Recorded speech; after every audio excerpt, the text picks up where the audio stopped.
Hi students, welcome to Chemistry tutorial. In this video, let's see Classic Science Chapter 10 Living Creatures Exploring their Characteristics. Living Creatures அப்படின்னா வாழும் உயிரினங்கள்.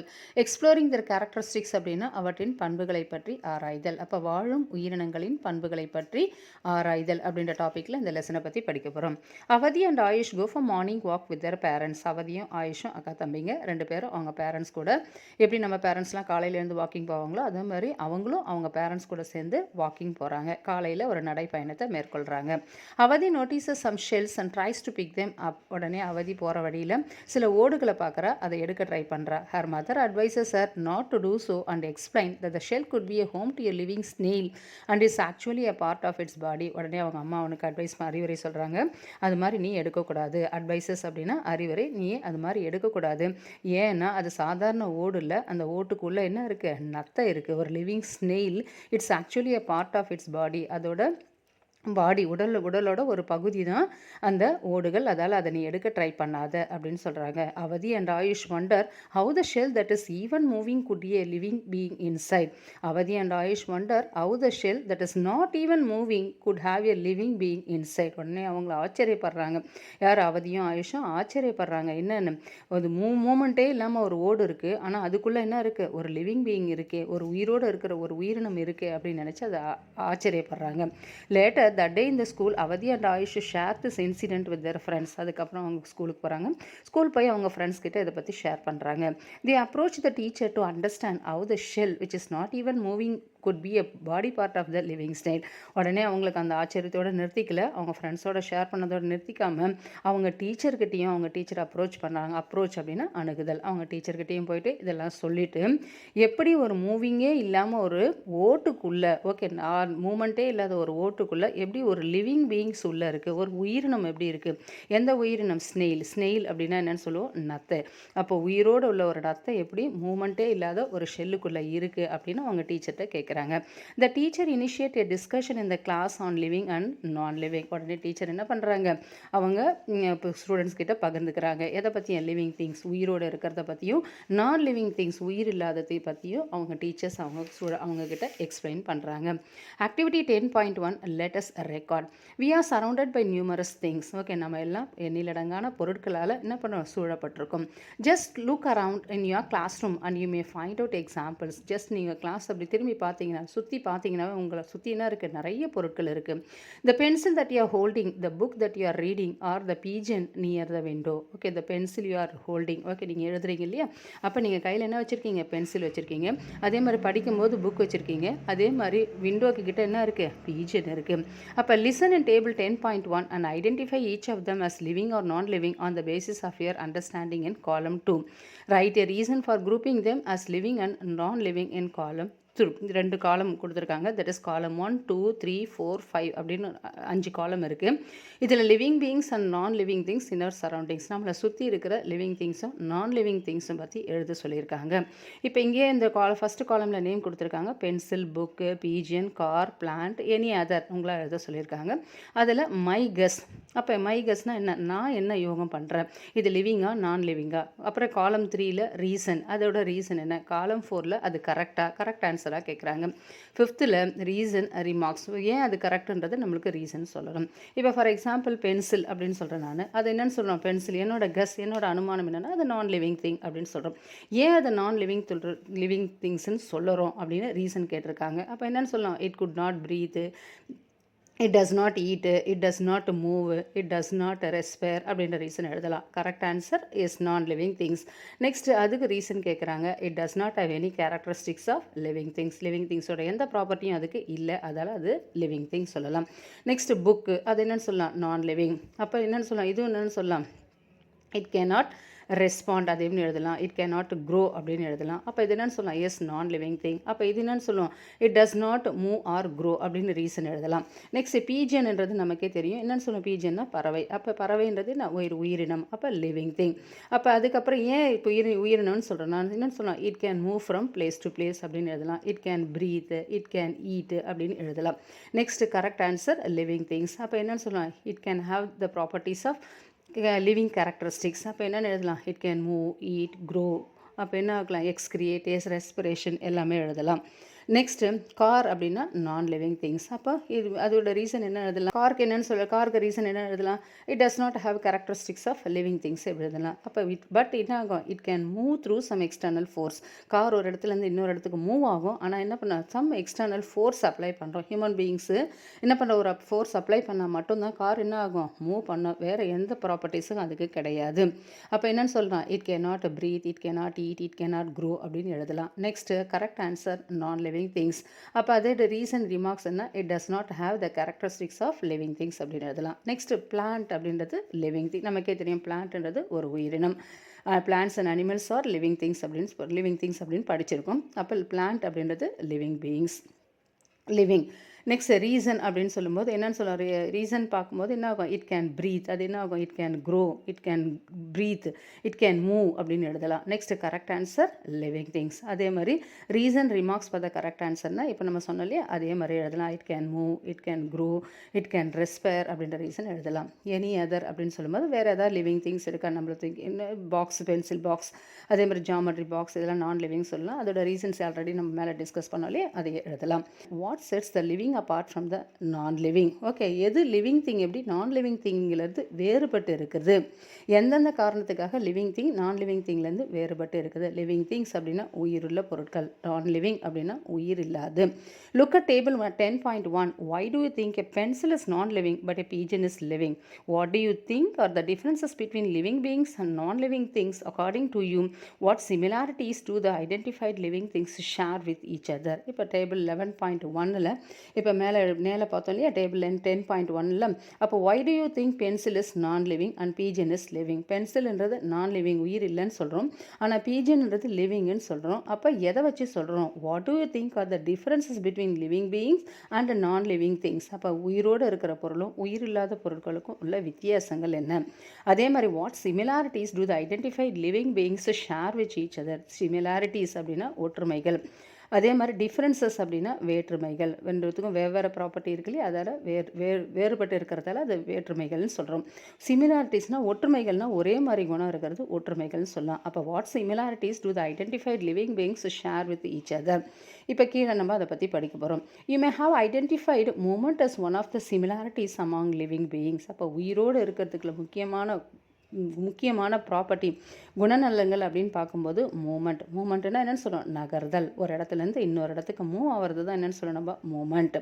You can also seen cars moving on a road. Does it mean that a car is living? நம்ம பார்க்குறோம் ரோட்டில் car கூட ஓடுது இல்லையா, ஒரு இடத்துலேருந்து இன்னொரு இடத்துக்கு நகருது இல்லையா. அப்போ காருன்றது உயிரோடு விட்டதா, உயிருள்ளதா? காருன்றது உயிருள்ள பொருளா அப்படின்னு கேட்குறோம். அப்போ list the task that you can do but a car does not. ஏன் அப்போ நீ எதை வச்சு கார் உயிர் இல்லாதது அப்படின்றத வகைப்படுத்துவேன்? You are a wonderful example of a living beings. மனுஷன் தான் என்னன்ற நம்ம தான். ஓகே, நம்மலாம் உயிருள்ள பொருட்களுக்கு ஒரு சிறந்த எடுத்துக்காட்டு. Whenever you attempt to group things around you as living or non living, you can compare with yourself. Of living திங்ஸை பற்றியோ நான் லிவிங்ஸை பற்றியோ டிஃப்ரென்ஷியேட் பண்ணணும்னா முதல்ல என்ன பண்ண? ஒன்றை வச்சு கம்பேர் பண்ணு. Which characteristics help you differentiating your self from your car? அப்போ எந்த மாதிரி குணநலன்கள் காருக்கும் மனிதர்களுக்கும் உண்டு அப்படின்றத டிஃப்ரென்ஷியேட் பண்ண சொல்லியிருக்காங்க. For instant a car does not grow, does it mean is it non living? அப்போ அதை வச்சு அது நான் லிவிங்னு சொல்கிறோமா? Now which characteristics have use to classify a car as non living? அப்போ எந்த குணத்தை வச்சு கார் நான் லிவிங்னு சொல்லுவோம். ஆனால் இது என்னென்னு சொல்கிறாங்க? மூவ் ஆகுது இல்லையா. இப்போ மனுஷங்க ஒரு இடத்துலேருந்து மூவ் ஆகுறாங்க, காரும் மூவ் ஆகுது. அப்போ ஏன் நம்ம மனுஷங்களை லிவிங் திங்ஸ்ன்னு சொல்கிறோம், காரை நான் லிவிங் திங்ஸ்ன்னு சொல்கிறோம்? அப்போ continue discussion in a similar way to identify the essential characteristics of living things. இதை வச்சு அப்போ உயிருடன் இருக்கிறதுக்கூடிய குணநலன்கள் என்ன? அப்போ அப்படின்னா அதுக்கு என்ன ஆன்சர் எழுதலாம்னா, humans react to the environment. We feel happy, sorrow, pain, cold, heat. மனுஷங்க என்ன சூழ்நிலைக்கு தகுந்தவாறு ரியாக்ட் பண்ணக்கூடியவங்க. அதே மாதிரி மனுஷங்களுக்கு சில உணர்ச்சிகள்லாம் உண்டு. எதெல்லாம் சொல்கிறோம்? we feel happy, sorrow, pain, cold, heat அப்படின்னு எழுதலாம்.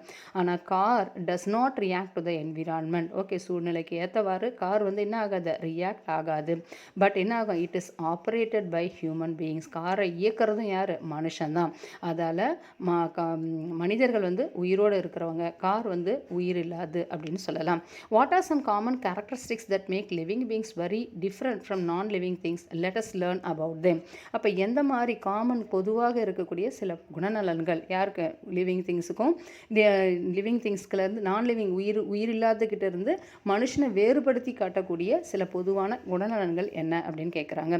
Can we consider movement as one of the characteristics to differentiate between the living and non living thing. அப்போ நம்ம மூமெண்ட்டு மட்டும்தான், ஓகே, மூமெண்ட்டு மட்டும்தான் லிவிங் திங்ஸை நான் லிவிங் திங்ஸ் கிட்ட இருந்து வேறுபடுத்திக்கூடிய காரணமாக எடுத்துக்கலாமா அப்படின்னு கேட்குறாங்க. List 5 things around you that can move on their own. அதுக்கடுத்து ஒரு 5 பொருட்கள் என்ன ஆகுது, உன்னை சுற்றியுள்ள ஒரு 5 பொருட்கள் தானாகவே மூவ் பண்ணக்கூடிய ஒரு 5 பொருட்களோட நேம் எழுத சொல்லியிருக்காங்க. List 5 things around that you can move on their own. அதாலேயே நகரக்கூடிய பொருட்கள். இப்போ எது எழுதலாம், நம்ம பார்க்கக்கூடிய உயிருள்ள பொருட்கள் cat, dog, cow, ant, birds அப்படின்ற ஒரு 5 திங்ஸ் எழுதலாம். Do you think that all 5 things that you have listed can be considered as living just because they can move on their own அப்படின்னு கேட்குறாங்க. என்ன அப்படின்னா என்னென்னா, அது ஜஸ்ட் மூவ் பண்ணுறது மூலமாக, அது தானாகவே மூவ் பண்ணுறது மூலமாக அது வந்து உயிருள்ள இருக்கிற பொருட்களாக அப்படின்னு நம்ம வகைப்படுத்துகிறோமா அப்படின்னு கேட்குறாங்க. However, unlike animals, plants do not move from one place to another place. Do you consider them as living things? அப்போ அனிமல்ஸ் மாதிரியே பிளான்ஸ் என்ன ஆகுது, பிளான்ஸ் அனிமல்ஸ் மாதிரி அதாவது அனிமல்ஸ் இல்லாத அனிமல்ஸ் வந்து ஒரு இடத்துலேருந்து இன்னொரு இடத்துக்கு மூவ் ஆகும். ஆனால் பிளான்ஸ் என்ன ஆகுது, plants do not move from one place to another. Do you consider them living things? அப்போ அனிமல்ஸ் வந்து ஒரு இடத்துலேருந்து இன்னொரு இடத்துக்கு மூவ் ஆகும். ஆனால் பிளான்ஸ் என்ன ஆகுது, ஒரு இடத்துலேருந்து இன்னொரு இடத்துக்கு மூவ் ஆகாது. இருந்தாலும் அதை ஏன் நம்ம லிவிங் பீயிங்ஸ்ன்னு சொல்லுறோம், எதை, பிளான்ஸ் அப்படின்னு கேட்குறாங்க. Even though plants do not move from one place to another, they do show certain type of movements. Plants வந்து ஒரு இடத்துலேருந்து இன்னொரு இடத்துக்கு மூவ் தான் ஆகாது. பட் இருந்தாலும் அது என்ன ஆகுது, சில விதமான மூமெண்ட்டுகளை காமிச்சிக்கிட்டு தான் இருக்குது. Opening of flowers is one example of movement in plants. இன்னொன்று, ஒரு பூ வந்து ஃபஸ்ட்டு அரும்பாக இருக்கும் இல்லையா, அது ஓப்பன் ஆகிறது கூட என்ன ஆகும், அதுவும் ஒரு மூமெண்ட்டு தான். எதில், பிளான்ஸில் அது ஒரு மூமெண்ட்டு தான். Opening of flowers is one example of movement in plants. Another example of movement in plants is seen in insectivorous plants. வேறு சில அசைவுகளை பார்க்குறோம். எதுலனா இன்செக்டிவோரஸ் பிளான்ஸ் அப்படின்னு இருக்குது. இன்செக்டிவோரஸ் அப்படின்னா பூச்சி உண்ணும் தாவரங்கள். அதை தான் என்னென்னு சொல்லணும், பூச்சியை சாப்பிடக்கூடிய தாவரங்கள் இருக்குது. அப்போ அது என்னது, அது one of the movement in plants. Insectivorous plants are depend of insects for the nutrients. அதுக்கு தேவையான உணவே என்னது, இது பூச்சிகள் தான். அப்போ தாவரங்கள் பூச்சிகளை சாப்பிடுது. அப்போ அதுக்கு பேர் தான் பூச்சி உண்ணும் தாவரங்கள். அதுக்கு பேர் Drosera is one of the example of an insectivorous. இன்னும் சில எக்ஸாம்பிள் சொல்லலாம். இதெல்லாம் வீனஸ் ஃப்ளைட்ராஃப், பிக்சர் பிளான்ட், இதெல்லாம் என்ன, இதுவும் இன்செக்டிவோரஸ் தான். அதில் ஒன் ஆஃப் தட் வெரைட்டி தான் என்னன்னு சொன்னோம், Drosera is one of the examples of an insectivorous. Drosera is featured with the saucer-shaped leaves, have many hair-like projections of unequal length with sticky ends. Okay, அது எப்படி இருக்கும்னா, இப்போ cup and sauce இருக்கு இல்லையா, கப்புன்றது cup ஷேப்பில் இருக்குது, சாஸர்னா கீழே அந்த ஃப்ளாட்டாக இருக்கு இல்லையா, அதுதான் சாஸ்ன்னு சொல்லுவோம். அப்போ அதே மாதிரி அந்த சாஷர் ஷேப்பில் அதோட லீவ்ஸ் இருக்கும். அந்த லீவ்ஸில் என்ன இருக்கும், ஹேர் க்ரோத் இருக்கும். அந்த ஹேர் க்ரோத் எப்படி இருக்கும்னா அன்ஈக்குவல் லென்த்தாக இருக்கும். ஈக்குவலாக இருக்காது, கொஞ்சம் பெருசு சின்னதுமாக இருக்கும், நீளமாக இருக்கும். அப்போ அந்த அன்ஈக்குவல் லென்த்தில் அதோட முனையில் பார்த்தீங்கன்னா அதோட எண்டு எல்லாமே என்ன இருக்கும், ஸ்டிக்கியாக இருக்கும். ஸ்டிக்கினா என்ன, பசை மாதிரி இருக்கும். whenever an insect enter the saucer, hairs moves inwards and trap the insect with their sticky ends. உடனே ஒரு பூச்சி போய் அதில் உட்கார்ந்த உடனே, ஏதோ ஒரு ஃப்ளவர் இருக்குன்னு அதில் போய் உட்கார்ந்து அந்த லீவ்ஸ் மேலே உட்கார்ந்த உடனே அது என்ன பண்ணும், அது ட்ராப் பண்ணிக்கும். ஓகே, உள்ளுக்குள்ளே. ஏன்னா அது ஸ்டிக்கியாக இருக்கிறதால அந்த பூச்சி வெளியே வர முடியாது. அப்போ எதுக்குள்ளே, உள்ளுக்குள்ளே போயிடும். அதே மாதிரி அந்த பூ வந்து அந்த அந்த லீவ்ஸ் வந்து என்ன பண்ணும், அதை ட்ராப் பிடிச்சி வச்சுக்கும். அப்போ try to observe the mechanism of movement in their insectivorous plants. Climbers also wind themselves around any object place close to them. இது கூட இந்த இன்செக்டிவோரஸ்ன்றது பூச்சி ஒன்றும் தாவரங்களை பற்றி பார்த்தோம். இன்னொன்று இருக்குது, என்னென்னா கிளைம்பர்ஸ்னால் நம்ம என்ன சொல்லுவோம், கொடிகள் என்ன பண்ணோம், சும்மா ஒரு கொம்பு நட்டு வச்சு அதை சுற்றி என்ன ஆகுது, நல்லா அதோட மூவ் பண்ணி அதை நல்லா பிடிச்சி என்ன இருக்கும், சுழட்டிக்கும் இல்லையா, அதை தான் climbers also wind themselves around any object base close to them. That means even though plants do not move from one place to another, they do show some movement. Okay, plants ஒரு இடத்துலேருந்து இன்னொரு இடத்துக்கு தான் move ஆகாது, நகராது. ஆனால் அதுக்குள்ளவே சில மூமெண்ட்டுகளை அது காமிக்கும். ஓகே, அப்போ அதாவது ஒரு அரும்பு வந்து பூவாக மலர்றதும், அதே மாதிரி ஒரு பூச்சியை உள்ளே உட்காந்தா அதை மூடிக்கிட்டு அதை என்ன பண்ணும், அந்த இலையை வந்து க்ளோஸ் பண்ணிக்கிட்டு அதாவது சாப்பிட ஆரம்பிக்கும். அப்போ இதெல்லாம் கூட ஒரு இடத்துலேருந்து இன்னொரு இடத்துக்கு தான் வந்து பிளான்ஸ் மூவ் ஆகாதே தவிர அது என்ன பண்ணும், அதுக்குள்ளே சில மூமெண்ட்டை அது காமிச்சிக்கிட்டு தான் இருக்குது. Compare yourself with the picture of childhood. Okay, இப்போ இங்கே ஒரு பக்கத்தில் ஒரு க்ரோத் ஆஃப் எ சைல்டு அப்படின்னு பிக்சர் கொடுத்துருக்காங்க. Compare yourself with the picture of childhood. அதே மாதிரி வளர்றது க்ரோ அப்படின்றது ஃபஸ்ட் என்ன பண்ணுறோம், குழந்தை 1 மாதம் 2 மாதம் 3 மாதம் அதே மாதிரி என்ன ஆகுது, அடல்ட் ஆகிற வரைக்கும் அதோட க்ரோத்தோட ஸ்டேஜ் காமிச்சிருக்காங்க. Compare yourself with the picture of your childhood. Can you wear the dress that you have used wear 4 years ago. Okay, உன்னால் ஒரு 4 வருஷத்துக்கு முன்னாடி ஓகே நீ உன் ட்ரெஸ் போட்டதை இப்போ போட முடியுமா உன்னால் அப்படின்னு கேட்குறாங்க. அதுக்கு என்ன எழுதலாம், நோ. ஏன் நோ சொல்கிறோம், because you have become larger in size. நம்மளோட உடல்னா அது கொஞ்சம் கொஞ்சமாக நம்மளோட உடல் வளர்ச்சி கொஞ்சம் வளரும்போது அந்த சைஸ் என்ன ஆகாது, முன்னாடி 4 வருஷத்துக்கு முன்னாடி தச்ச சட்டை வந்து என்ன ஆகுது, நம்மளுக்கு பத்தாது. This is due to that growth in your body. இதுதான் என்ன ஆகும், நம்மளோட உடலோட வளர்ச்சி. Plants and other living beings also grow. அதே மாதிரி பிளான்ஸும் அதே மாதிரி வேறு சில உயிரினங்களும் என்ன பண்ணும், வளரும். Can we consider growth as a characteristics of living things. Okay, வளர்ச்சி அப்படின்றது ஒரு ஷார்ட்டாக இருக்கிறது நல்ல உயரமாக வளருது இல்லையா, அதுதான் வளர்ச்சின்னு சொல்லுவோம். அப்போ இதை நம்ம ஒரு லிவிங் பீயோட கேரக்டராக சொல்ல முடியும்னா என்னென்னு சொல்லலாம், S we can consider growth as a characteristics of living beings அப்படின்னு எழுதலாம். Living beings need of food. Okay, living பீயிங்ஸுக்கு முக்கியமாக என்ன தேவை, உயரமாக வளரணும், எல்லா மூமெண்ட்டும் காமிக்கணும்னா, எல்லா குணநலங்களும் காமிக்கணும்னா அதுக்கு என்ன தேவை, முழுமையான ஒரு ஊட்டச்சத்து தேவை. அப்போ living beings NEET food, that is nutrition for their growth and development. Okay, முழுமையான வளர்ச்சிக்கும் என்ன தேவை, நம்மளுக்கு ஊட்டச்சத்து தேவை. List 5 living things that require food to grow. Okay, list 5 living beings that require food to grow. அப்போ எதை எழுதலாம், ஏதாவது ஒரு 5 உயிருள்ள பொருட்களை பற்றி எழுதலாம். எதை எழுதலாம், ஒரு பீஜன் எழுதலாம், ஆண்ட் எழுதலாம், கவ் எழுதலாம், பேர்டு எழுதலாம், டாக் எழுதலாம். ஓகே, அதுக்கு எல்லாத்துக்குமே என்ன தேவை, ஃபுட்டு தேவை. Now think a process without that we cannot live. Think of a process without which we cannot live. Count the number of breaths you can take per minute after a normal walk. Okay, சில முறைகள், process அப்படின்னா சில செயல்முறைகள் இல்லாமல் நம்மளால் என்ன பண்ண முடியாது, வாழ முடியாது. அப்போ எந்த மாதிரி முறைகள் அப்படின்னா நம்மளோட ப்ரீத்னா என்னன்னு சொல்கிறோம், மூச்சு இழுக்கிறோம் இல்லையா, சுவாசம். Count the number of breath you take per minute after a normal walk, after run and after a few steps. Okay, கொஞ்சம் நேரம் நடந்த பிறகும் அதே மாதிரி வேகமாக ஓடின பிறகும் அதே மாதிரி கொஞ்சம் டான்ஸ் ஸ்டெப் போட்ட பிறகும் நம்மளோட ப்ரீத்தை நோட் பண்ண சொல்லியிருக்காங்க. Record the data and observe. Okay, அதை ரெக்கார்ட் பண்ண சொல்லியிருக்காங்க, நோட் பண்ண சொல்லியிருக்காங்க. Do you notice any difference in the number of breaths after each situation. Okay, ஒவ்வொரு முறைக்கு அப்புறம் இப்போ நார்மலாக வாக் பண்ணுறோம், ஓடுறோம், அதுக்கப்புறம் நல்லா டான்ஸ் போடுறோம், அப்போ அதில் எதாவது டிஃப்ரென்சஸ் இருக்கா, நம்மளோட ப்ரீத்தில் எதாவது டிஃப்ரென்சஸ் இருக்கா அப்படின்னு கேட்குறாங்க. Do you notice the breath that is a process of breathing in other animals like dog, cat, cows and buffaloes. அதே மாதிரி நீ வேறு சில அனிமங்களோட சுவாசத்தை நோட் பண்ணியிருக்கியா, எதில், டாகு, நாய்கள், அதே மாதிரி கேட்னா பூனை, கவுனா எதுன்னு சொல்லுவோம், மாடுகள், அதே மாதிரி பஃபலோஸ் அப்படின்னா எருமை. அப்போ notice a movement of their abdomen while they are taking rest. சில நம்ம உத்து பார்த்தோம்னா இப்போ நாயோ இல்லை பூனையோ அது பாட்டுன்னு படுத்துட்டு இருக்கும்போது, மாடு கூட பார்க்கலாம், படுத்துட்டு இருக்கும்போது அதோட ஜஸ்ட் அதை சைலண்ட்டாக தூங்கிட்டு இருக்கும்போது அதோட அப்டமன் அடிவயிறு பார்த்தோம்னா அதோட ப்ரீத்திங் நல்லா பார்க்கலாம். ஓகே, அது மூச்சு வாங்குறது அது நம்ம பார்க்க முடியும். இந்த process of breathing when we inhale the air moves from outside to inside our body. Okay, breathing அப்படின்னா என்னன்னு சொல்லணும், நம்ம சுவாசம். அப்போ அந்த சுவாசம் அப்படின்ற ஒரு ப்ராசஸில் என்ன நடக்கும்னா நம்ம என்ன பண்ணுறோம், ஏரை இன்ஹேல் பண்ணுறோம். இன்ஹேல்னா உள்ளிழுக்கிறோம். Okay, and then the air moves from outside to inside our body. அப்போ அந்த காற்று ஏர் எதுலேருந்து, வெளியிலிருந்து உள்ளுக்குள்ளே போகுது.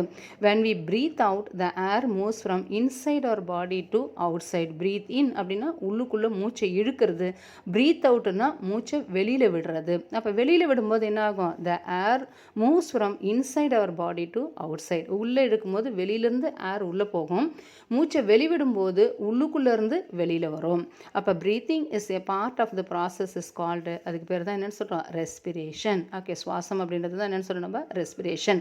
Two plants need respire. Okay, பிளான்ட்டும் ரெஸ்பயர் பண்ணுமா, மூச்சு விடுமா அப்படின்னா yes. There are tiny pores called stomata on the surface of leave. அப்போ எதை வச்சு பிளான்ட்டும் ரெஸ்பயர் பண்ணோம், ப்ரீத் பண்ணோம் அப்படின்னு கண்டுபிடிக்கலாம்னா அந்த பிளான்ட்டோட இலைகள் இலைகளுக்குள்ள என்ன இருக்கும், டைனி போர், சிறு சிறு துளைகள் இருக்கும்.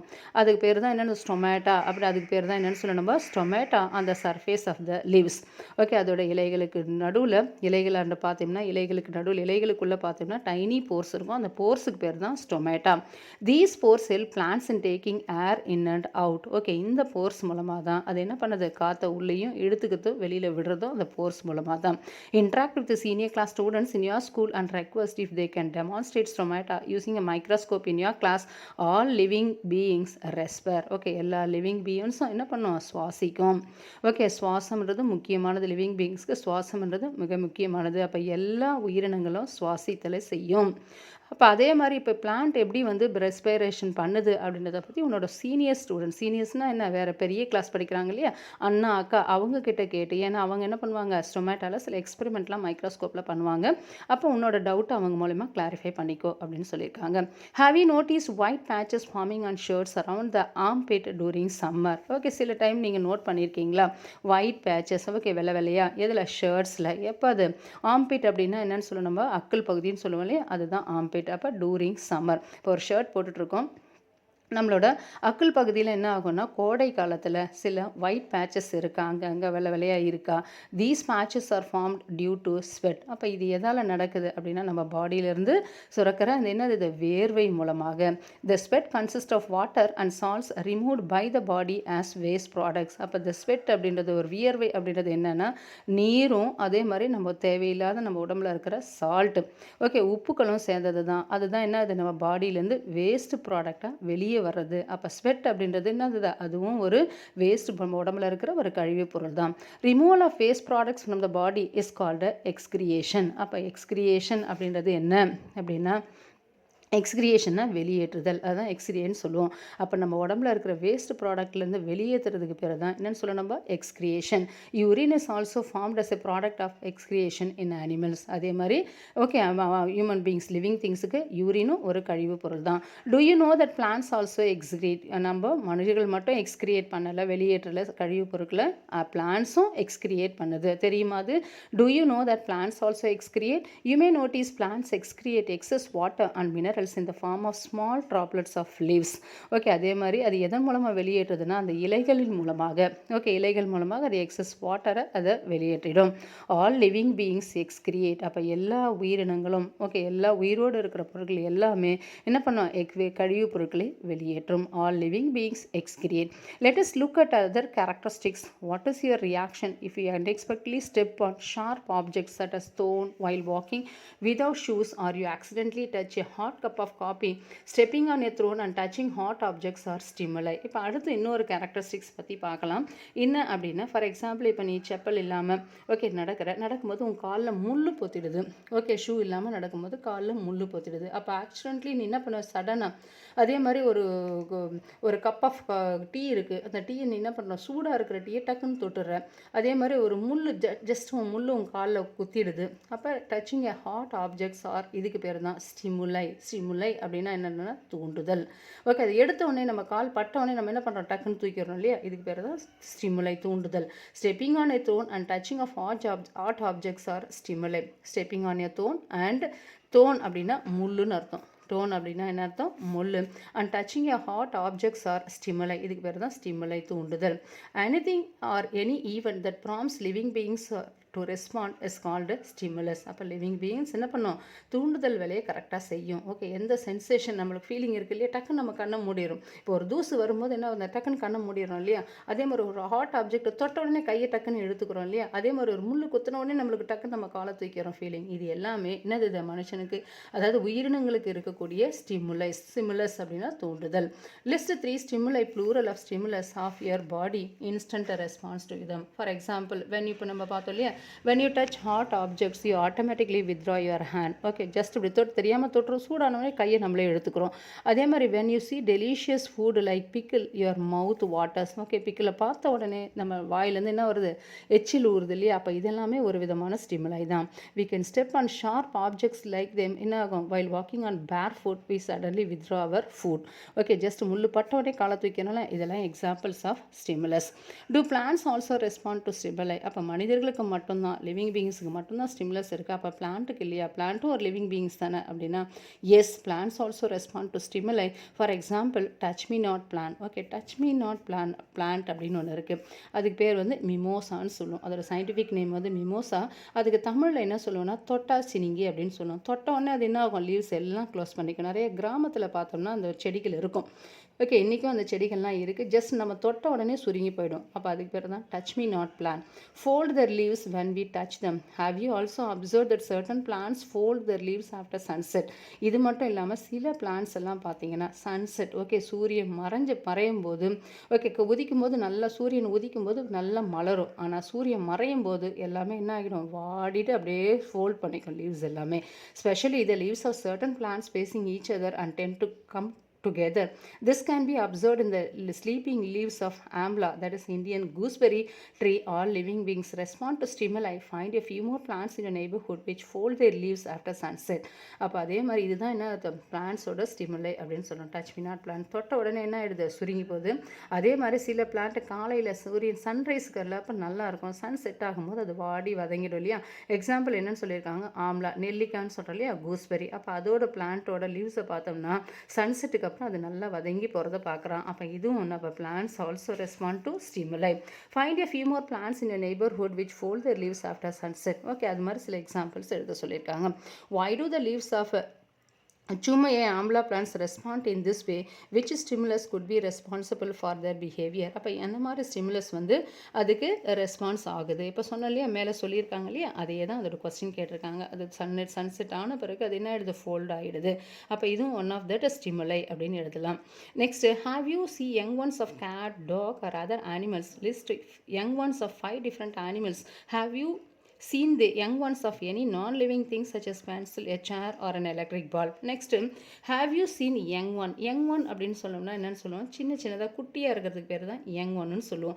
குழந்தை அப்படின்னு சொல்லல. இப்போ ஹியூமன் பீயிங்ஸ்னால் பெரிய மனுஷன். அப்போ குழந்தை யங் ஒன்ஸ்னால் என்ன இருக்கும்? குட்டி சின்ன குழந்தைய என்னன்னு சொல்லுவோம்? நம்ம யங் ஒன்னு சொல்லுவோம். அப்போ அதே மாதிரி அது யங் ஒன்ஸை பார்த்துருக்கோமா? Cat, dog, other or any other animals. Okay, நீங்கள் பார்த்துருக்கீங்களா? எஸ், கேட்டோடது. ஓகே, கேட்டோடது என்னன்னு சொல்லுவோம்? நம்ம கிட்டன்னு சொல்லுவோம். அதோட யங் ஒன்று கிட்டன் சொல்லுவோம். கவோட யங் ஒன் என்னன்னு சொல்லுவோம்? கவ், மாடு. அதோட கண்ணுக்குட்டி என்னன்னு சொல்லுவோம்? நம்ம யங் ஒன்னு சொல்லுவோம். அதே மாதிரி டாக், அதோட யங் ஒன் என்னன்னு சொல்லுவோம்? பப்பி. குட்டியாக இருக்கிறத பப்பின்னு சொல்லுவோம். அப்போ cow, calf, dog, puppy, cat, kitten. Next duck. Okay, வாத்து இருக்கு இல்லையா, அதோட குட்டி என்னன்னு சொல்லுவோம்? நம்ம டக்லின்னு சொல்லலாம். அதே மாதிரி ஷீப். ஓகே, ஆடு இருக்குது, அதோட குட்டி என்னன்னு சொல்லுவோம்? லேம்ப்னு சொல்லலாம். Have you seen young ones of cat, dogs or any other animals? List young ones of any 5 animals. இப்போ சொன்னோம் இல்லையா, cow, dog, cat, cow, calf, dog, puppy, cat, kitten, lion, cub, duck, duckling, sheep, lamb அப்படின்னு எழுதலாம். Have you seen young ones of any non livings that such as pencil, chair or an electric bulb? இப்போ நீங்கள் சில பேர் young one பார்த்துருக்கீங்களா? எதோடது example? நான் living திங்ஸோட young one பார்த்துருக்கீங்களா? பென்சில். இப்போ பெரிய பென்சில் இருக்குது, குட்டி பென்சில் நேச்சுரலாகவே இருக்கா? சேர் இருக்குது, அதுக்கு குட்டி சேர் இருக்கா அப்படின்னா இல்லை. அப்போ ஆல் லிவிங் திங்ஸ் என்னென்னு சொல்லணும்? நோ அப்படின்னு அதுக்கு மேலே இருக்கிறதுக்கு நோன்னு நம்ம ஆன்சர் எழுதலாம். அப்போ have you seen young ones of any non living things such as pencil, chair or an electric பல்ப்னா நோ. நோன்ற ஆன்சர் எழுதலாம். All living beings reproduce. Okay, எல்லா லிவிங் தீயும் உயிருள்ளவை எல்லாமே என்ன? இனப்பெருக்கம் செய்யும். இனப்பெருக்கத்தை தான் என்னன்னு சொல்லுவோம்? நம்ம ரீப்ரொடியூஸ் அப்படின்னு சொல்லுவோம். Reproduction is the process of producing new ones of one own kind. Okay, தன்னை மாதிரியே ஒரு சின்ன குழந்தையை உருவாக்குறது தான் என்னன்னு சொல்லணும்? Reproduction. Why is reproduction necessary? அப்போ இனப்பெருக்கம்ன்றது ஏன், எதுக்காக தேவை? It's necessary for the continuity of life. Okay, ஒரு வாழ்க்கை தொடர்ந்து வாழணும், தொடர்ந்து வழியாக வந்துட்டு இருக்கோம்னா என்ன தேவை? இனப்பெருக்கம் அவசியம் தேவை. when a living being is not able to exhibit all the above mentioned characteristics despite the availability of all resources like food, air and water needed for being alive, it's said to be dead. அப்போ இந்த living திங்ஸுக்கு இந்த மாதிரி characteristics எதுவுமே இல்லை அப்படின்னு சொன்னோம்னா அது என்னன்னு சொல்லணும்? நம்ம உயிர் இல்லாதது. அது என்னென்ன? டெட்னா என்ன? அது இறந்துடுச்சுன்னு அர்த்தம். From the above discussion we can understand that all living beings share some common characteristics. அப்போ இதிலிருந்து எல்லா லிவிங் திங்ஸுக்கும் சில பொதுவான சில பண்புகளை பார்க்குறோம். For example, all living things shows movement. எல்லா உயிரோடு இருக்கிறதும் என்ன இருக்குது? மூமெண்ட் இருக்குது. அதே மாதிரி தே நீட் ஃபுட். அதுக்கு என்ன இருக்குது? ஃபுட்டு தேவை. அதே மாதிரி அதுக்கு வளரதுக்கு ஃபுட்டு தேவை. தே ஆல்சோ ரெஸ்பேர், அது என்ன பண்ணுது, சுவாசம் பண்ணுது. இனப்பெருக்கம் செய்யுது, கழிவுகளை வெளியேற்றுது. ரெஸ்பாண்ட் டு ஸ்டிமுலை, தூண்டுதலுக்கு ஏற்றவாறு தன் உடம்பை தகவமைச்சு கொள்ளுது. அதே மாதிரி கடைசியாக அது என்ன பண்ணுது, டை. அப்போ they also respire, reproduce, excrete, respond to stimuli and even eventually die. Absence of any of these features indicates that they are non-living things. அப்போ இது எதுவுமே இல்லாத நம்ம என்னன்னு சொல்லலாம், non-living thingsன்னு சொல்லலாம், உயிரில்லாதவைன்னு சொல்லலாம். Now that you know that how to identify a living things, fill up remaining 2 columns 4 and 5 activity. Okay, first the 10.1லேயே மறுபடியும் அதை சொல்லியிருக்காங்க.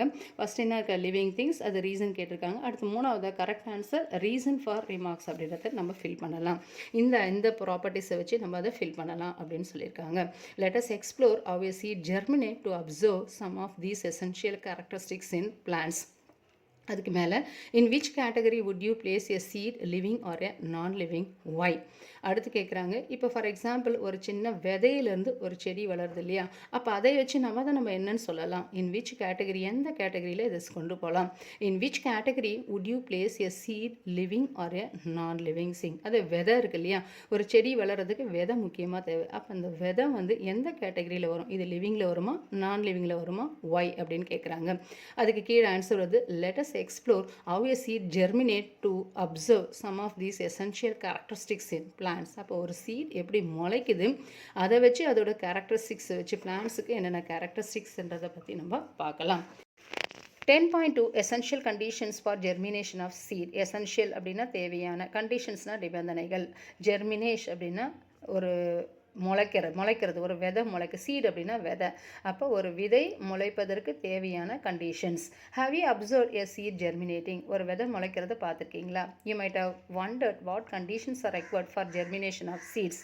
ஓகே, நீங்களே ஆச்சரியப்படுவீங்க, ஒரு விதை முளைக்கிறதுக்கு தேவையான கண்டிஷன்ஸ் என்னென்ன, what conditions do you think are required for the seed germination, நீ என்னென்ன கண்டிஷன்ஸ் நினைக்கிற, will you investigate whether these conditions have an affect the germination of seed. அப்போ இந்த கண்டிஷன்ஸ், நான் நினைக்கிற கண்டிஷன்ஸ் எல்லாமே ஒத்து போகணுன்றதை நம்ம எப்படி கன்ஃபார்ம் பண்ணிக்கிறது அப்படின்றத ஒரு ஆக்டிவிட்டி மூலமாக பார்த்துக்கலாம். அப்போ activity 10.2 latest experiment. Take 4 identical parts filled with garden soil. 4 விதமான தொட்டிகளை எடுத்துக்கிறோம், மண்ணாலான 4 விதமான தொட்டிகளை எடுத்துக்கிறோம். அதில் சில சாயில், மண்ணு நிரப்பி வச்சுக்கிறோம். சவ் 4 been seeds in each bond. அதே மாதிரி 4 பீன் என்ன பண்ணுறோம், ஒவ்வொரு பாட்லேயும் நம்ம அதை உள்ள இன்சர்ட் பண்ணுறோம் அந்த மண்ணுக்கு நடுவில். Now keep these pots in the following conditions. அப்போ எந்தெந்த இடத்துல வைக்கணுன்றதை பற்றி சில கண்டிஷன்ஸ் சொல்லியிருக்காங்க. பார்ட் ஏ, இப்போ 4மே part A, part B, part C, part D, 4 விதமான தொட்டிகள் இருக்குது. Part A, do not water the soil, place this pot in direct sunlight. Okay, இப்போ பார்ட் ஏ அப்படின்றது என்ன பண்ணக்கூடாது, தண்ணி விடக்கூடாது அதுக்கு. ஓகே, அதுக்குள்ளே சீடு இருக்குது, மண் இருக்குது, தொட்டி இருக்குது. அப்போ அதில் என்ன பண்ணக்கூடாதுன்னா வாட்டர் போடக்கூடாது. Place this pot in direct sunlight. Okay, சூரிய வெளிச்சம் படுற மாதிரி அந்த பாட்டியவை வைக்கணும். Next part B, add excess water to the soil such that water is always present above the soil. Next அது ரெண்டாவது பார்ட் பி. இப்போ ரெண்டாவது தொட்டியில், பி தொட்டியில் என்ன வைக்கணும்னா, நம்ம நிறைய தண்ணி ஊற்றி வைக்கிறோம். ஓகே, ஆல்ரெடி அதுக்குள்ளே என்ன போட்டிருக்கோம், விதை போட்டிருக்கோம் மண்ணுக்கு நடுவில். அது மேலே நிறைய தண்ணி, எக்ஸஸ் வாட்டர்னா அதிகமான தண்ணி ஊற்றி வைக்கிறோம். எப்போ பார்த்தாலுமே என்ன இருக்கும், அந்த சாயில் தண்ணியோடு இருக்கிற மாதிரி. Keep adding water on a regular basis. If water reduces, place this spot in direct sunlight. இதையும் சூரிய வெளிச்சத்துக்கு நேராக வைக்கணும். தண்ணி கொஞ்சம் இழுக்க என்ன இருக்கும், அதில் தண்ணி ஊற்றிக்கிட்டே இருக்கணும். இது part B. Next part C, keep the soil in the spot slightly moist by adding a moderate amount of water on a regular basis. Place this பார்க் இன் டார்க் லொக்கேஷன். அதே மாதிரி மூணாவது பாட்டு, சி பாட்டு இருக்கு இல்லையா, அதுலேயும் நம்ம சாயில் மண் போட்டிருக்கோம் இல்லையா, அதை என்ன பண்ணுவோம்னா, அதுலேயும் என்ன பண்ணுறோம், கொஞ்சம் மாடரேட் அமௌண்ட், மாடரேட்னா என்ன, தேவையான அளவுக்கு தண்ணி ஊற்றி கொஞ்சமாக அதுக்கு எப்போ தேவையோ அப்போ அளவுக்கு தண்ணியை ஊற்றி இந்த பார்ட்டை எங்கே வைக்கிறோம் அப்படின்னா, ஒரு டார்க் லொக்கேஷன். ஓகே, சன்லைட்டில் கிடையாது, ஒரு இருட்டாக இருக்கிற ஒரு இடத்துல வைக்கிறோம், சன்லைட்டே இல்லாத இடத்துல வைக்கிறோம். இது part C. Next part D, maintain the soil in the spot slightly moist by adding a moderate amount of water on a regular basis. Place the spot in direct sunlight. அடுத்து பார்ட் டி அப்படின்றோம். Okay, இதுலேயும் என்ன இருக்குது, நம்மளுக்கு soil இருக்குது, அதில் been விதை இருக்குது. ஓகே, கொஞ்சோண்டு என்ன இருக்குது, மாய்ஸ்டாகவும் இருக்குது, தண்ணி ஊற்றிருக்கோம். அப்போ தேவையான அளவுக்கு தண்ணியை ரெகுலராக நம்ம ஆட் பண்ணுறோம். இந்த பார்ட் எங்கே வைக்கணும்னா, இது மாதிரி டைரக்ட் ஒரு சூரிய வெளிச்சத்தில் வைக்கணும். Indicate the availability of air, sunlight and water for the seeds in each of these case in table 10.2. எப்படி வைக்கிறோமோ அதே மாதிரி ஜஸ்ட் கன்ஃபார்ம் பண்ணிக்கணும். அதில் நல்லா காற்று படுதா, சன்லைட் இருக்கா வாட்டர் இருக்கா அப்படின்றத நம்ம கன்ஃபார்ம் பண்ணிக்கணும். when a seed turns into a sprout it is said to have germinated. அந்த சீடு கொஞ்சம் ஸ்ப்ரவுட் அப்படின்னா என்ன இருக்குது, அதோட முளை விடுது இல்லையா, சின்னதாக ஒரு முளை வரும் இல்லையா, அதை தான் என்னன்னு சொல்லுவோம், a seed turns into a sproutன்னு சொல்லுவோம். it is said to have germinated. predict whether these seeds in each part will germinate. Okay, அப்படியே பார்க்குறோம். ஓகே, எல்லா பார்ட்லேயும் ஜெர்மினேட் சீடு வந்து முளைச்சிருக்கா. Record your observations for each part kept under different conditions. வெவ்வேறு விதத்தில் வெவ்வேறு கண்டிஷன்ஸில் அந்த 4 பார்ட் வச்சுருக்கோம். ஃபஸ்ட்டு பார்ட்டில் தண்ணி ஊற்றலை, செகண்ட் பார்ட்டில் என்ன பண்ணல, அதிகமாக தண்ணி ஊற்றிருக்கோம், தேர்ட் பார்ட்டில் என்ன பண்ணியிருக்கோம், இருட்டு ரூமில் வச்சுருக்கோம், ஃபோர்த்தில் ஒன்று என்ன இருக்குது, எல்லாம் கரெக்டாக ஆகிட்டு சன்லைட்டில் வச்சுருக்கோம். இதுதான் 4 விதமான பார்ட். இப்போ effect of certain conditions on seed germination அப்படின்ற 4 காலம் கொடுத்துருக்காங்க. இதில் பார்ட் வித் பீன் சீட்ஸ், அது ஃபஸ்ட்டு ஒன்று ஏன்னு என்ன இருக்கும், indirect sunlight with and without water இல்லாது. அப்போ அதுக்கு அவைலபிலிட்டி ஆஃப் ஏர் இருக்கா, yes. Sunlight yes, water no. அப்போ சீட் ஜெர்மினேட் ஆகுமா, நோ. Observation no. அப்போ possible reason for the observation, ஏன் அது வந்து இதுவாகாது, சீட் வந்து முளைக்காது அப்படின்னா, water is essential for the germination of seat அப்படின்ற எழுதலாம். வாட்டர் தண்ணி வந்து முக்கியமாக தேவை அப்படின்ற ரீசனை நம்ம எழுதலாம். Second one that is B, in direct sunlight and excess water. Okay, சன்லைட்டில் வச்சுருக்கோம் ஆனால் தண்ணி அதிகமாக ஊற்றிருக்கோம். அப்போ ஏர் இருக்கா, எஸ். சன்லைட் இருக்கா, எஸ். வாட்டர் இருக்கா, எஸ். ப்ரொடக்ஷன் நோ, செடி விதை முளைக்காது. அப்சர்வேஷன் நோ, அதுவும் முளைக்காது. பாசிபிள் ரீசன், ஏன் வந்து அந்த விதை முளைக்காது அப்படின்னா, excess water causes damage to the plants. Okay, excess water என்ன பண்ணும், அதை அழுகி போயிடும், செடி வந்து விதை வந்து அழுகி போயிடுமே தவிர விதை வந்து என்ன இருக்குது, முளைக்காது. Next part C. Part C, complete dark and moist soil. Availability yes, sunlight no, water yes, seed germination prediction yes and observation yes. அப்போ seed என்ன ஆகும், germinate ஆகும். ஏன்னா because water, air and என்ன இருக்குது, air were available. அப்போ seed germinate because water, air were available அப்படின்னு எழுதலாம். அதில் இன்னொன்று என்ன இருக்குன்னா, absent sunlight இல்லையே அப்படின்னா, sunlight is not necessary conditions for the germination of seed அப்படின்னு எழுதலாம். Next part D, in direct sunlight and moist soil. Okay, டைரெக்டாக சன்லைட்டில் வச்சு தேவையான என்ன இருக்குது, அதுக்கு மாய்ஸ்ட்டு வாட்டர் இருக்குது, சன்லைட் இருக்குது, ஏர் இருக்குது. அப்போ அது அவைலபிலிட்டி ஆஃப் என்ன, air yes, sunlight yes, water yes. Seed germinate ஆகுமா, எஸ். அதே மாதிரி அப்சர்வேஷன் எஸ். அப்போ possible reason for the observation, அதுக்கு ரீசன் ஏன் இந்த பார்ட்டில் மட்டும் என் செடி நல்ல விதை வந்து முளைக்குது அப்படின்னு பார்க்கும்போது, germination takes place due to the presence of air, water and sunlight. அதால் ஈஸியாக என்ன ஆகும், அதில் விதை வந்து முளைக்கும். Regularly observe the parts for 7 to 10 days to check the status germination of the seeds. record your observation. இதை வந்து ஒரு 7 to 10 நாளைக்குள்ளே இந்த விதை முளைக்கிறத அப்சர்வ் பண்ணி அங்கே நோட் பண்ண சொல்லியிருக்காங்க. Compare your prediction with your observation. Okay, உனக்கே ஒரு கணிப்பு இருக்கும் இல்லையா, இது நல்லா வளரும் வளராது அப்படின்றத, அப்போ அதையும் நீ என்ன கவனிச்ச அப்படின்றத பற்றியும் கம்பேர் பண்ண சொல்லியிருக்காங்க. Do you think sunlight is necessary for germination of seeds? Okay, இதிலிருந்து சில கொஸ்டின் கேட்டிருக்காங்க. அதுக்கு நம்ம அந்த 10.2 டேப்லர் காலத்துலேருந்து சில ஆன்சரை நம்ம எழுதணும், நம்மளே அதை பார்த்து எழுதணும். Sunlight is necessary for germination of சீட்ஸ்னா no, sunlight is not necessary for germination of சீட்ஸ்னு எழுதலாம். Do the seeds in all the parts receives air, water and sunlight? எல்லா பார்ட்டுக்கும் சன்லைட்டு, வாட்டர், ஏர் எல்லாத்தையும் ரிசீவ் பண்ணுதா அப்படின்னா நோ. ஒரு பார்ட்டில் என்ன கிடையாது, சன்லைட் இல்லை. Is there any part in which air is not available to the seeds? Okay, எந்த பார்ட்லையாவது ஏர் இல்லாமல் இருக்கா? எல்லா இடத்துலையும் ஏர் இஸ் எவ்ரிவேர். அப்போ என்னென்னு எழுதலாம், நம்ம நோன் எழுதலாம். If so why is not available? அப்படி ஆமாம் நீ எஸ்ன்னு சொன்னீங்கன்னா ஏன் ஏர் இல்லை அப்படின்னு சொல்லணும். What happens to the seeds இந்த part where water is provided in excess? ஒரு பாட்டில் வந்து நிறைய தண்ணி ஊற்றிருக்கோம் இல்லையா, அப்போ அது ஏன் எக்ஸஸ் வாட்டர் வந்து ஏன் வந்து சீடு ஜெர்மினேட் ஆகாது? Next, which seeds receive both air and water? Okay, which seeds எந்த மாதிரி விதைகள் ஓகே ஏரையும் வாட்டரையும் ரிசீவ் பண்ணுறது? Identify the parts where you can notice the germination of seeds. அப்போ எந்தெந்த பார்ட்டில் விதை வந்து முளைக்கும் அப்படின்னு சொல்லியிருக்கிறோம். இப்போ எந்தெந்த பார்ட்லன்னு சொல்லியிருக்கோம், ஃபஸ்ட் நம்ம part C and part D, இந்த ரெண்டுத்தில் தான் என்ன வரும், சீட் வந்து முளைக்கும். ஏன்னா பார்ட் ஏல என்ன கிடையாது, வாட்டர் கிடையாது. பார்ட் பியில் என்ன இருக்குது, எக்ஸஸ் வாட்டர் இருக்குது. அப்போ என்ன வரணும், எக்ஸஸ் வாட்டர் இருக்கிறதால அது சீடு வந்து முளையாது. அப்போ ஏ அண்ட் பியில் சீடு வராது, சீடு முளைக்காது. சி அண்ட் டியில் சீடு வந்து என்ன ஆகும், நல்லா முளைக்கும் அப்படின்னு எழுதலாம். Two your observation match your production? Right possible reasons in in favor of your observation in table 10.2.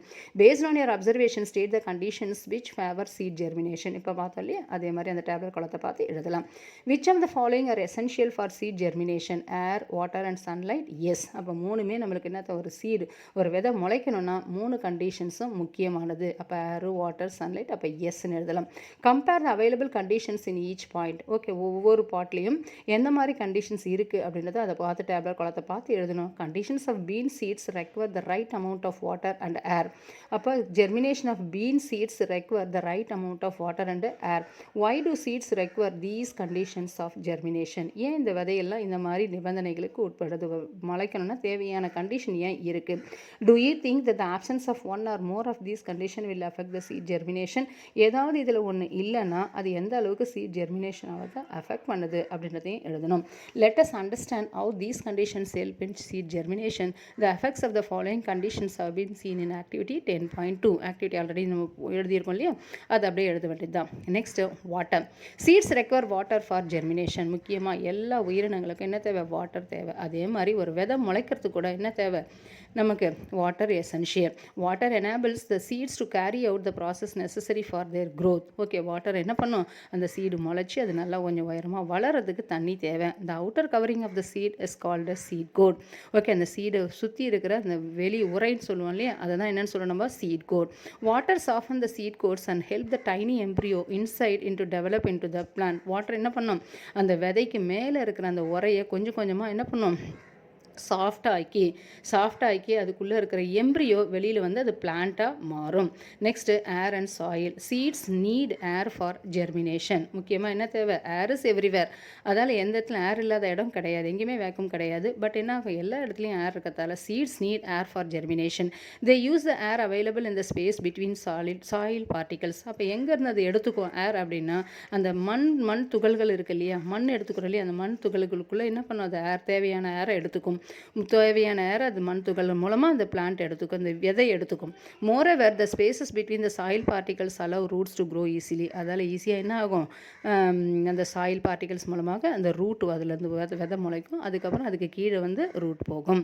Next light and or dark conditions. Okay, condition light and dark conditions. Light அப்படின்னா என்ன இருக்குது? வெளிச்சமாக இருக்கிறது. டார்க்னா வெளிச்சம் இல்லாத இருக்கிறதுல. We have learned that for the bean seeds presence of light is not essential for their germination. We have learned that for bean seedsக்கு என்ன தேவை? லைட் தேவையில்லை. Presence of light is not an essential for the germination. In general, most seeds do not require light for germination, but after germination, sunlight is required for further growth of seedling. Okay, இந்த விதை வந்து கொஞ்சம் சரியாக மாறணும்னா என்ன தேவை? நம்மளுக்கு sunlight தேவை. அப்போ ஜெர்மினேஷன் ஆஃப் சீடுக்கு என்ன தேவையில்லை? சன்லைட்டு தேவையில்லை. ஆனால் அதுக்கப்புறம் அது வளரணும்னா என்ன தேவை? சன்லைட்டு தேவை. Some seeds of flowering plants like coleus and petunia require light to germinate. ஆனால் சில பிளான்ட்ஸ் லைக் என்னென்னு சொல்கிறோம்? கொலியஸ் அண்டு பெட்டினியா அப்படின்ற அந்த பிளான்ட்டுக்கு வந்து என்ன தேவை? முக்கியமாக லைட்டு தேவை விளையணும். அது வந்து சீடு வந்து முளைக்கணும்னா. Covering these seeds with soil inhibits sprouting. Seeds of flowering plants like எதுன்னு சொன்னாங்க? Calendula and zinnia need darkness to germinate. அதே மாதிரி சிலதுக்கு வெளிச்சம் தேவை இல்லையா சீடு வந்து முளைக்கிறதுக்காக. ஆனால் சிலதுக்கு வந்து என்ன தேவை? டார்க் கண்டிஷன்ஸில் கூட சில இம்போர்ட்டட் பிளான்ட்ஸ் இருக்குது இல்லையா, ஃபாரின் பிளான்ட்ஸ்லாம் இருக்குது இல்லையா, அது வந்து என்ன ஆகும்? டார்க். இப்போ நிறைய வீட்டில் இப்போ இண்டோர் பிளான்ட்ஸ்லாம் வச்சுருக்கோம். அப்போ என்ன ஆகும்? செடி நல்லா வளரும். ஆனால் இது விதை முளைக்கிறதுக்கு, சிலது விதை முளைக்கிறதுக்குன்னா எது தேவை? நம்மளுக்கு இருட்டான கண்டிஷன்ஸும் தேவைப்படுது. With soil inhibits the sprouting. Seeds of flowering plants like எது? பூக்கக்கூடிய தாவரங்கள் எதுனா? Calendula and zinnia need darkness to germinate. These seeds should be covered with sufficient soil. அப்போ இந்த சீட்ஸ் எல்லாம் என்ன இருக்கும்? நல்ல சாயிலால் கவர் ஆகிருக்கும். அதனால் இது டார்க் கண்டிஷன். லைட் இருந்தால் தான், வெளிச்சம் இருந்தால் தான் சில பிளான்ட் ஜெர்மினேட் ஆகும். சில பிளான்ட் இருட்டில் கூட ஜெர்மினேட் ஆகுன்றது எக்ஸாம்பிள்ஸ் கொடுத்துருக்காங்க. In chapter mindful eating a path to a healthy body you have learn that human beings needed a balanced diet for good health and proper growth. Okay, ஏற்கனவே நம்ம 3rd லெசனில் படிச்சிருக்கோம். Mindful eating a path to a healthy body. அந்த லெசனில் மனுஷங்களுக்கு என்ன தேவை? Balanced diet, ஒரு சரிவிகித உணவு தேவை. எதுக்காக? உடல் நல்ல ஆரோக்கியமாக நல்லா வளரணும்னா என்ன தேவை? ஒரு சரிவிகித உணவு தேவை. Similarly plants too need favourable conditions and nutrients for the proper growth and development. அதே மாதிரி பிளான்ஸ் மனுஷங்களுக்கு மட்டும் இல்லை, பிளான்ஸுக்கும் என்ன சில கண்டிஷன்ஸ் முக்கியமாக தேவை, சில ஊட்டச்சத்துக்கள் தேவை, அது உயரம் நல்ல வளர்ச்சிக்கும் அது டெவலப்மெண்ட்டுக்கும். What other conditions do you think would affect seed germination? அப்போ என்ன கண்டிஷன்ஸு சீடு அதாவது ஒரு விதை முளைக்கிறதுக்கு இன்னும் அது அஃபெக்ட் பண்ணுது, ஒரு விதை முளைக்க. What other conditions do you think would affect seed germination? Okay, in activity 10.1ல what are the characteristics of living beings which made you place plants in living beings? Okay, வேறு எந்த மாதிரி குணநலன்கள் லிவிங் திங்ஸுக்கு இருக்குது, அதே மாதிரி பிளான்ஸுக்கும் இருக்குது. do plants show growth in activity 10.2? Okay, அந்த 10.2ல இருக்கிற அந்த விதை முளைக்கிறது இல்லையா, சீடு ஜெர்மினேட் ஆகுது இல்லையா, அதுக்கு growth இருக்கா? Are there any other characteristics of living beings that the plants show? வேறு எந்த மாதிரி கேரக்டரிஸ்டிக்ஸ் இந்த பிளான்ஸ் காமிக்குது? Let us study another characteristics that can be shown clearly in plants growth and movement. Okay, அடுத்து வேறு விதமான குணநலன்களை பற்றி படிக்கலாம். Up to this chapter 10, part 1 gets over. We'll meet part 2 in the next video. If you want more videos, like, share and subscribe Chem Free Tutorial. Thank you.